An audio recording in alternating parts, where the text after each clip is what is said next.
एक एक वोट 25 तारीख को डलना चाहिए।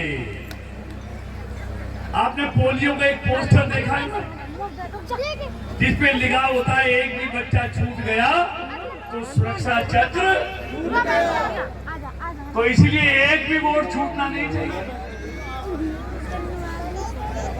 और मैं राजस्थान के अपने इस समाज को बधाई देना चाहता हूं कि जितना % वोट राजस्थान का ये समाज डालता है ना, पूरी दुनिया में कोई नहीं डालता। 99% तक आप वोट डालते, और इस बार डालना बहुत जरूरी है।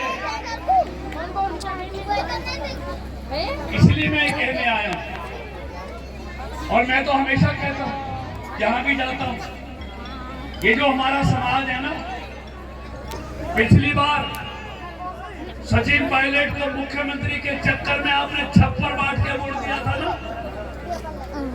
ना, छप्पर फाड़ के। लेकिन हुआ क्या, आपके साथ धोखा हो गया। तो मैं हमेशा कहता हूं, जो ये समाज है जब देता है तो छप्पर फाड़ के देता है, और जब लेने पर आता है तो चमड़ी तक उधेड़ लेता है। तो इस बार कांग्रेस की चमड़ी उधेड़नी है ना पूरी। तैयार हो ना? जो धोखा आपके साथ किया है, जरा हाथ खड़ा करके बताओ। तो एक एक वोट 25 तारीख को डालना है।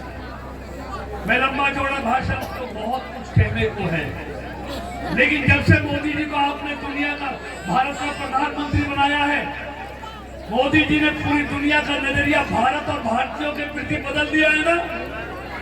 आज दुनिया भारत और भारतीयों को किस नजर से देखती है, और 2014 से पहले किस नजर से देखती है। तो इसलिए बातें बहुत है। मोदी जी ने गांव गरीब किसान के लिए जो किया है, फिर उसकी चर्चा करेंगे, समय नहीं है।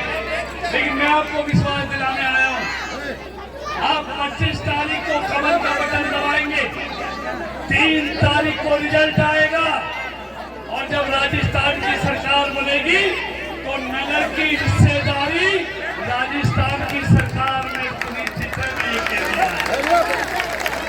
और जहां तक यहाँ के लिए भाई बेगम जी ने पानी की बात रखी है, गजेंद्र सिंह शेखावत जी दिल्ली में राजस्थान का प्रतिनिधित्व करते हैं, जल संसाधन मंत्री हैं, और जवाहर सिंह जी विधायक होंगे, मैं इसका भाई केंद्र में बैठा हूँ, आपका बच्चा।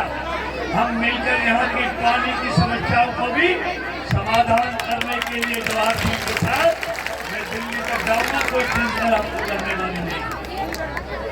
और वैसे भी देखिए, मोदी जी ने सिर्फ धारा 370 को खत्म नहीं किया, भारत को 10वें नंबर से 5वें नंबर पर नहीं पहुंचाया, भारत की सांस्कृतिक विरासत को भी संवारने का काम किया।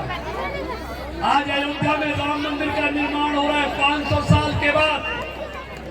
अरे कलयुग में भी राम 14 साल, सतयुग में भी राम 14 साल वनवास के साथ अयोध्या लौट आए थे। ये पहला मौका है 500 साल टेंट में रहने के बाद रामलला भव्य राम मंदिर में 22 तारीख को विराजमान हो। हम सब सौभाग्यशाली हैं कि जो हम अपनी आंखों के सामने राम मंदिर को बनता हुआ और रामलला को अयोध्या में विराजमान होता हुआ देखेंगे। कितनी पीढ़ियां चली गई, उनका सपना साकार नहीं हुआ। हम तो सौभाग्यशाली हैं कि मोदी जी को आपने प्रधानमंत्री बनाया, इसलिए राम मंदिर का निर्माण कितनी शांति से हुआ। धारा 370 हटाने की बात, चाहे काशी का स्वरूप देखो, उज्जैन के महाकाल का स्वरूप देखो, केदारनाथ देखो, बद्रीनाथ देखो, सोमनाथ का मंदिर देखो, सबको किस तरह सजा संवारा जा रहा है।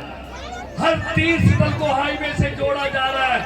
मेरा कहने का मतलब है, भारत को आर्थिक तौर पर भी मजबूत कर रहे हैं, और भारत को सांस्कृतिक तौर पर भी नरेंद्र मोदी जी मजबूत कर रहे हैं। मित्रों, राजस्थान में जो आपके साथ धोखा हुआ, आज भारत में सबसे महंगा तेल कहाँ मिलता है? राजस्थान में डीजल। और सबसे सस्ता बाजरा कहाँ बिकता है? राजस्थान में। आप हरियाणा आपसे लगता हुआ है 2000 रुपए MSP का रेट देते हैं किसानों को, ये 1500 में खरीदते हैं, फिर कहते हैं हम किसान की सरकार है।